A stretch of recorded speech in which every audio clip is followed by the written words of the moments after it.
So I get the question a lot on emotions as an actor, and how do we pretend to do these things called emotions, right? How do I learn to cry as an actor, like it's a parlor trick or something? And the truth of it is, the emotional pillar of acting is one of the ones we work the longest on. Emotions as an actor, we're not faking it. It's not something we're pretending to do. So back, if we go back a long time ago, we back several hundred years ago, acting was in the form of representational, meaning these actors on a stage would represent to the audience what it meant to feel something. So a lot of times actors on a stage would be masked, there would be a narrator, and they would say, okay, this person is angry, and they would represent a gesture of anger. Or they're in despair, so they'd represent a gesture of despair. And it would just show the audience in a very physical way of this is what the character is going through. Well, as acting evolved, the turn of the century, 1900s, and as we went through the 1900s, as acting began to evolve, it began to evolve into this area called truth. Now, truth is different than realism. In our acting, we're not after what it's like to be realistic in the world. That's a completely different thing. In acting, we're after the truth in the moment. What does it mean to really experience something in a truthful way? Realistic acting, as some people like to call it, realistic acting is when we try to relate what the character is going through to how we might do it in the real world.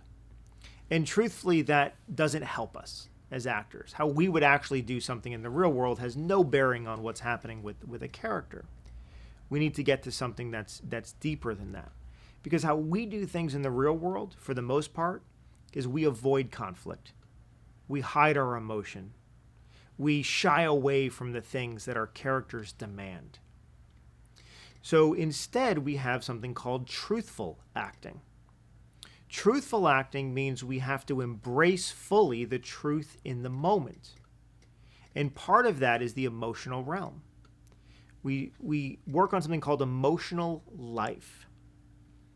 Now, if you think of the word life, life means to exist, right? The living moment, to be, right here, right now.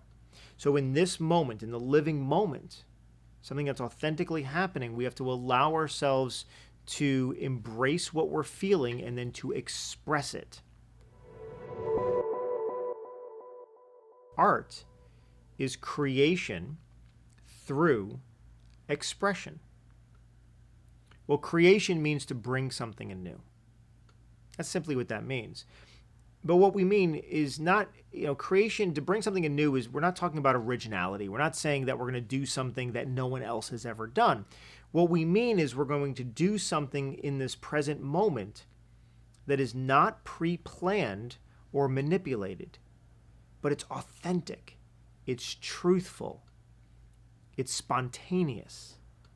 That's where we get the creation from. And then expression is a feeling that is displayed outward. Right? We're expressing what is happening internally. We're allowing others to see it. We're inviting others into that. So that's where art occurs, and that's where acting really lives. So now we look at this thing of, well, what does it mean? How do we become emotional? You mean you don't fake crying? You're not just doing something to make yourself cry. We're not just pushing really hard and the tears start coming out. It's like, no. Or I'll get asked, you mean they're not just dropping, eye drops in your eyes? I'm like, no. I mean, yes, they do have those technical layers that sometimes they'll do, but no. I mean, as actors, we have to convey authentic emotion. So then the next question usually comes is, okay, so if you're conveying real emotion, does it mean you're really going through the things that the characters are going through? And that's a more complicated question, but in a sense, no. We use our imagination to access different things. I believe in safety. in acting, above all else when I train. And there are different forms of acting where they will teach how to go back into a past moment in your life. Let's say you had a traumatic moment in early childhood. Well, you could go back and visualize that moment again, and it would allow you to then feel the feelings that you had, and then we take those feelings and we bring them into your acting. I find that to be unsafe, simply because there's no disconnect. While you may be able to become emotional based in those things, these are very real things in your life. And it's once you bring them up, it's very difficult to detach and to put them away again. And so rather we use something called imagination. Now, imagination keeps us safe because we can step into the life. And when it's done, because it's imaginary, we can step out of the life. And there's a lot of different forms of imagination that I don't have time to get into here. But it's a way of working that is very accessible and very effective. So with that, with the use of imagination, yes, we can create worlds and create situations. We can create circumstances that truly do affect us. So if you're watching a TV show or you're watching a movie, I mean, you watch, the great Viola Davis, and she's on screen. And I mean, if you watch anything with Viola Davis, and she has one of these beautiful emotional moments, and it's just like, the tears, your eyes well up and the tears start coming down. She's really feeling that. She's really doing that. You watch Denzel, or you watch Meryl Streep, or you watch the greats. They really are feeling the things that they're going through. So as an actor, we don't pretend to be emotional. We don't simply emote, but rather we connect. We learn how to connect to the deeper meaning underneath what's happening. We learn how to make the story of the script as meaningful as it possibly can be to us, the actual actor. So that when we're saying these things and we're doing these things, either on stage or on screen, we really feel about these things. The emotion is simply a byproduct of the deep meaning that we connect to as the actor. But yes, when you see a great actor and they're on screen and they become emotional as they're speaking, that's really happening. Truth in the moment. They're really feeling those things. When you see two great actors and they're having an argument scene, for example, and they're yelling at each other, well, they're not simply just raising their voice. Anyone can do that. They're really feeling it. They're authentically fighting and authentically having the feelings and emotions and desires underneath that is leading them to whatever they're doing. Those things are truthful in the moment.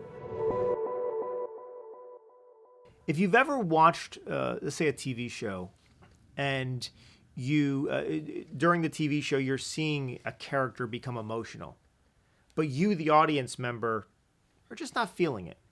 It's like you're seeing it happen, and you're seeing that the character's emotional, and they're going on, and you're somewhat connected to the show, but you're not really being affected by what's happening. Well, a lot of times that happens because the actor is not really affected. Because there's a wonderful side effect about learning how to access emotional life, is it tells a whole separate story to the audience. There's the story that we see on the surface. There's the visual story, there's the plot, and there's the environment, and there's all the things that are happening on the surface. But then there's something called the emotional story. And it's the story that is felt by the audience. And when you're watching something and you're being taken on this journey through the plot of the story, but then you're also feeling what's happening underneath, and you're affected by what's going on. And all of a sudden you find yourself in a movie or on a TV show and you're becoming emotional for what's happening. It's because there's truth in the acting for the characters. these actors are really feeling these things, which then allow you as the audience to really feel these things. So as an actor, learning emotional life is a very, very important part of the process. And it takes a lot of time to do. It's not something we rush through. It's something we work on piece by piece by piece. It's absolutely obtainable to do. And then you'll learn, the answer to the question of how do you cry on camera. You'll learn that it's not some trick, but it's through deep connection. It's through relationship. It's through meaning. And it's through caring about what you're talking about and what's happening as deep as anything else as you would in your actual life. Then all of a sudden, the emotion that comes with it is natural. It's authentic. It's truthful.